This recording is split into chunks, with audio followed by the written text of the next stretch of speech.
Morning students, welcome to S K classes. आज हम पढ़ने चल रहे हैं डिफरेंशिएशन फॉर्मूला। डिफरेंशिएशन से रिलेटेड सारे फॉर्मूले पढ़ने चल रहे हैं आज।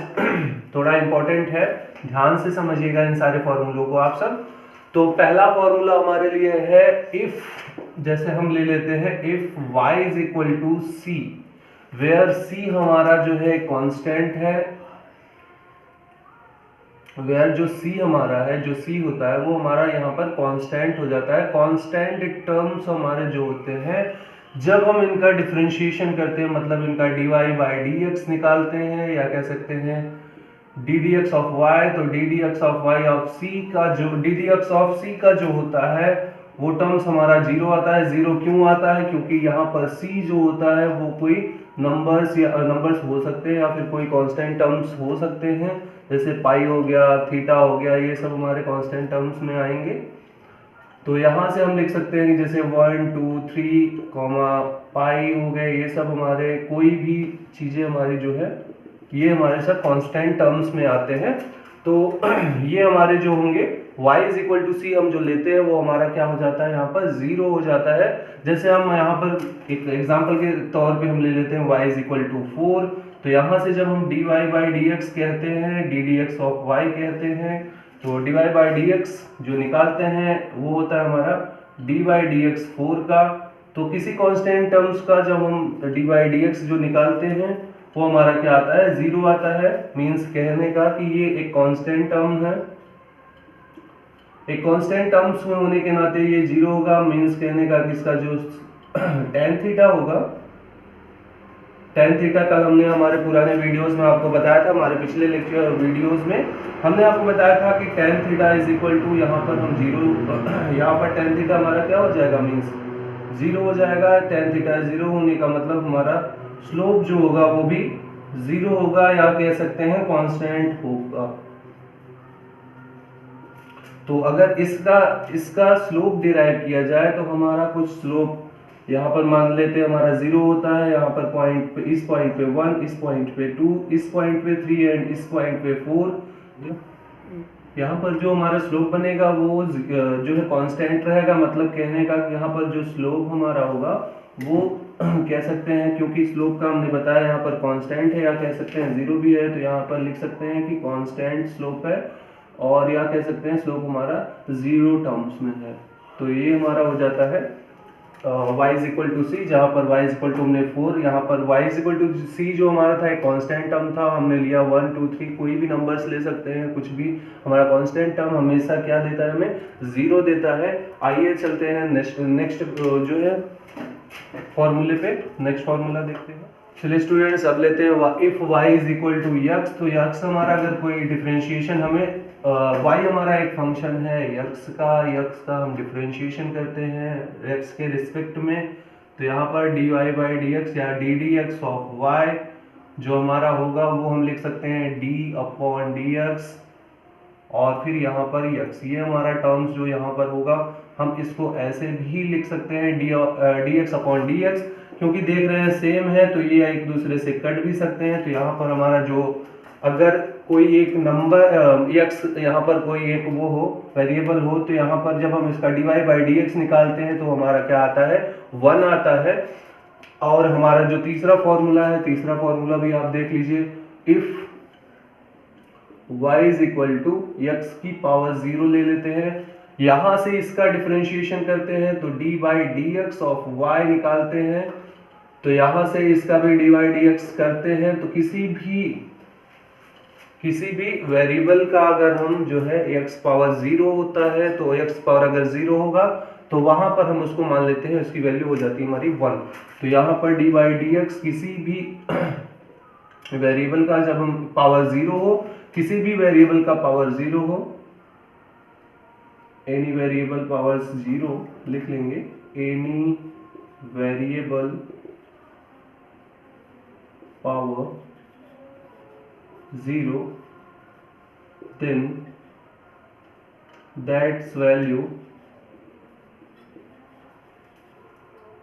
इज इक्वल टू 1, तो उसकी जो वैल्यू हो जाती है वो इक्वल हो जाती है 1 के। तो यहाँ पर देखते हैं कि अगर कोई भी वेरिएबल हो उसका पावर अगर 0 हो तो उसकी जो वैल्यू हो जाती है वहाँ पर 1 हो जाती है। आइए देखते हैं हमारा फोर्थ फॉर्मूला। चलिए स्टूडेंट्स देखते हैं फोर्थ फॉर्मूला हमारा जो है। अब जो देखते हैं सबसे इंपॉर्टेंट है y इज इक्वल टू, अगर x की पावर n हो, वहां पर हमारा x जो है कोई वेरिएबल है x की पावर n, तो यहाँ पर जब हम डिफरेंशिएशन करते हैं इसका तो हम निकालते हैं D D x of y, तो ये इक्वल हो जाता है D D x of x power n। तो यहाँ से जब डिफरेंशिएशन इसका x की पावर n का डिफरेंशिएशन होता है तो यहाँ पर आता है हमारा nx पावर n माइनस 1। ये हमारा कैसे आता है, आइए एक एग्जांपल के थ्रू समझ लेते हैं इसको। जैसे हम ले लेते हैं y is equal to x की पावर 3, तो अगर इनका डिफरेंशिएशन करते हैं D D x of y, तो ये आता है हमारा, हम यहाँ पर फिर से वही लिख सकते हैं जैसे यहाँ पर लिखा गया हमारा टर्म्स, तो x पावर 3 हो जाएगा। x पावर 3 को हम यहाँ देख रहे हैं कि जैसे हम कंपेयर कर लेते हैं x power n is equal to x power 3, तो यहाँ देखिए कि हमारा x पावर n था, यहाँ पर भी x पावर 3 है, तो हमने दोनों को यहाँ लिख लिया। जैसे x पावर n का डिफरेंशिएशन करते हैं तो हमारा आ जाता है nx पावर n माइनस 1, तो ऐसे ही यहाँ पर भी आएगा। n पहले आ रहा है तो यहाँ पर क्या होगा, 3 पहले आ जाएगा, फिर उसके बाद x है तो यहाँ भी x था तो x लगाएंगे, फिर इसके बाद हमारा हो जाता है n माइनस 1 मीन्स 3 माइनस 1 हो जाएगा, तो ये हो जाता है हमारा 3x पावर 3 माइनस 1।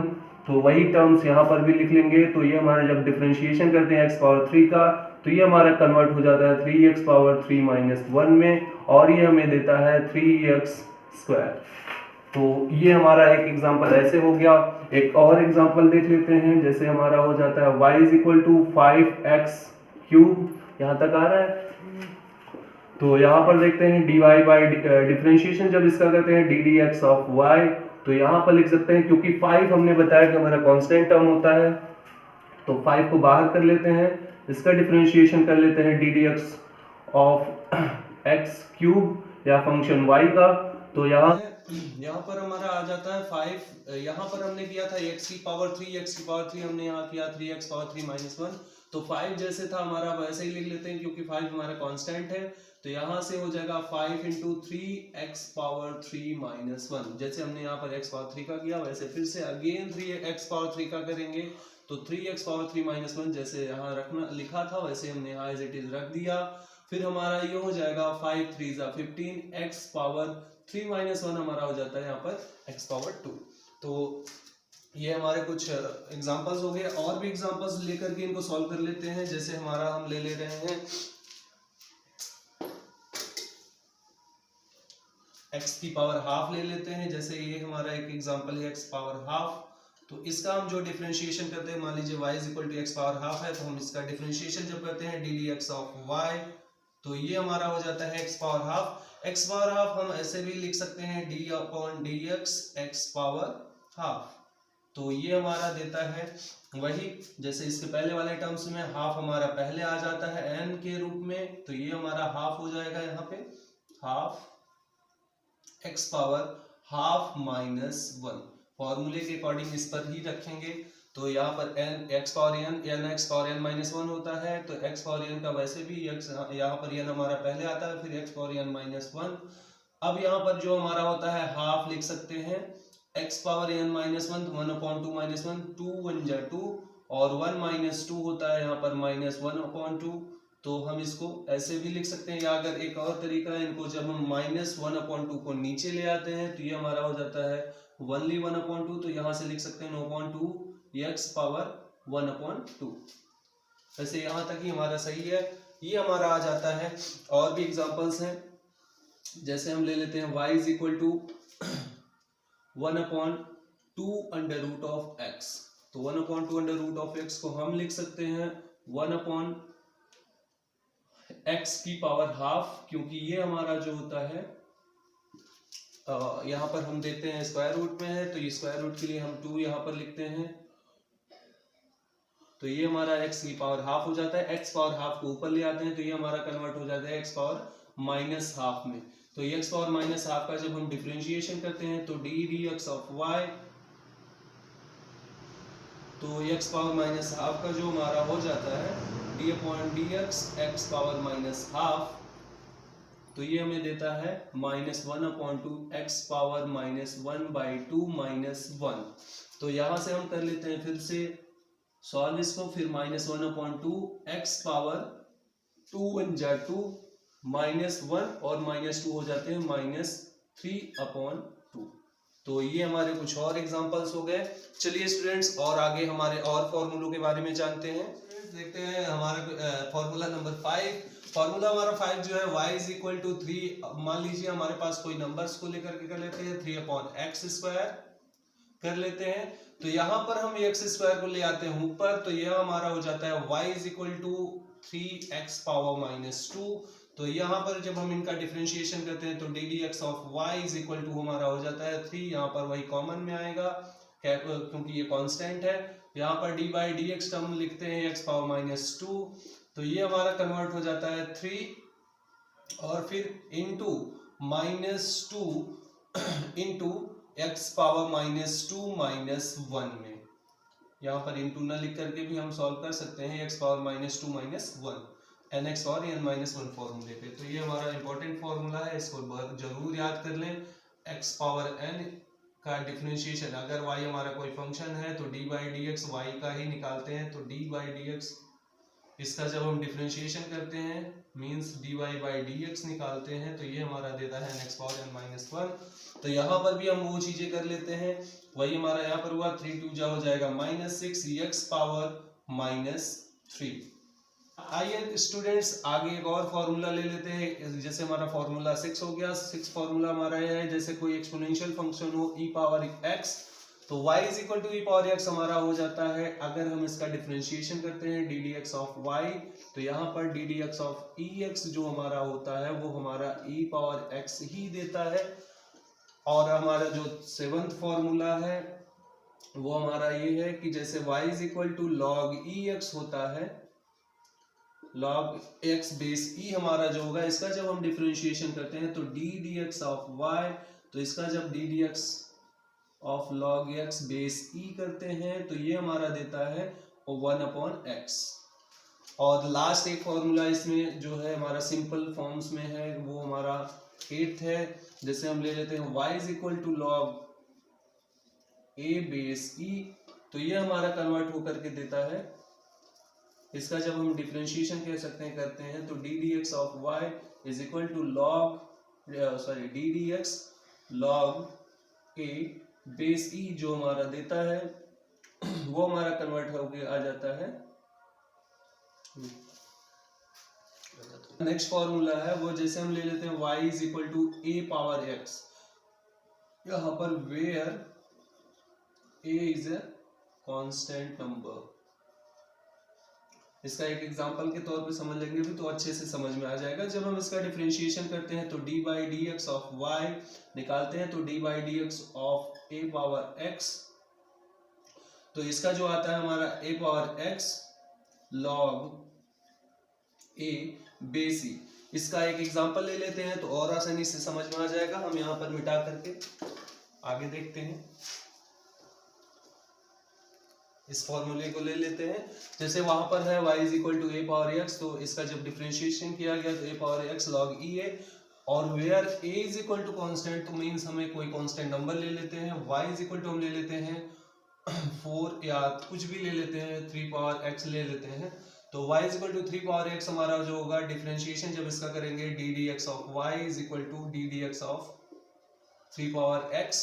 इसका जब करते हैं डिफरेंशिएशन तो यहाँ देखिए a पावर x तो एज इट इज रखा गया है, तो यहाँ पर 3 पावर x रखेंगे, फिर log a बेस e करेंगे तो log 3 बेस e हो जाता है हमारा। तो ये हमारा डिफरेंशिएशन होने के बाद फंक्शन आ जाता है। तो यहाँ से ये चीजें हमारी प्राप्त हो जाती हैं, या कह सकते हैं मिल जाती हैं। तो स्टूडेंट्स इन सब से मिलता, इन सारे फॉर्मूलों को लेकर के हम एक बहुत बढ़िया सा क्वेश्चन लेकर के आए हैं, ताकि आपको आसानी से और अच्छे से समझ में आ जाए चीजें। तो यहाँ से जब हम इस सारे फंक्शन का डिफरेंशिएशन करते हैं तो D D x of y जो हमारा आएगा, यहाँ पर 5 हमारा कांस्टेंट टर्म, फिर ये बाहर हो जाएगा तो D by D X X power 4 हमारा रहेगा, फिर प्लस फिर निकालेंगे D by D X log X का square base E plus D by D x of E power X, फिर करेंगे plus D by D X 7 power X plus D by D x of 1/3 root X. 3 root X को हम ऐसे भी लिख सकते हैं क्योंकि ये हमारा क्यूब रूट का है, तो ये हमारा हो जाएगा 1 अभी तो इसका डिफरेंशिएशन ना करके डायरेक्ट इसकी वैल्यू रखेंगे, तो यहाँ से इसको कर सकते हैं। जैसे हम ये भी लिख सकते हैं इसको कि x पावर 1/3, तो वही सेम यहाँ पर रख लेते हैं। तो यहाँ पर वो रखेंगे तो ये हमारा आ जाएगा x पावर 1/3, तो इसका भी डिफरेंशिएशन कर लिया जाए इसी साथ में। तो ये हमारा पूरा टर्म्स ऐसे लिखा जा सकता है। फिर यहाँ से आएगा हमारा 5, 4 पहले आएगा, फिर एक बार 4x पावर 4 माइनस 1 हो जाएगा, फिर प्लस करेंगे। तो यहाँ पर हमारा है एक और terms log x square base E. इसके पहले वाले एग्जांपल में हमने बताया था log x बेस ई का, यहाँ पर x स्क्वायर है। जैसे वहां पर log x बेस ई का डिफरेंशिएशन हमने किया 1/x आया था, यहाँ पर हमारा आ जाएगा 1/x स्क्वायर, फिर प्लस मैंने बताया था इसके पहले वाले एग्जांपल्स में e पावर x का जो होता है हमारा e पावर x ही रखा जाता है। फिर हमारा D by D x of 7 power x, क्योंकि ये कांस्टेंट फंक्शन का है, हमने बताया था a पावर x को लेकर के, तो यहाँ पर भी सेम एज इट इज रख देंगे 7 पावर x, फिर log 7 बेस ई, ये हो जाएगा हमारा कन्वर्ट इसमें। और फिर ये चीज हम ले आते हैं ऊपर x पावर 1/3, जो हमारा ऊपर आएगा तो ये हो जाएगा x पावर माइनस 1/3। तो अब इसका हम जब डिफरेंशिएशन कर लेते हैं, डिफरेंशिएशन अभी भी इसका नहीं हुआ है, इसका डिफरेंशिएशन फिर से कर लेंगे। तो यहाँ पर हमारा 5 4 जा हो जाता है 20x पावर 4 माइनस 1 का ले लेते हैं, ये हमारा हो जाएगा 3।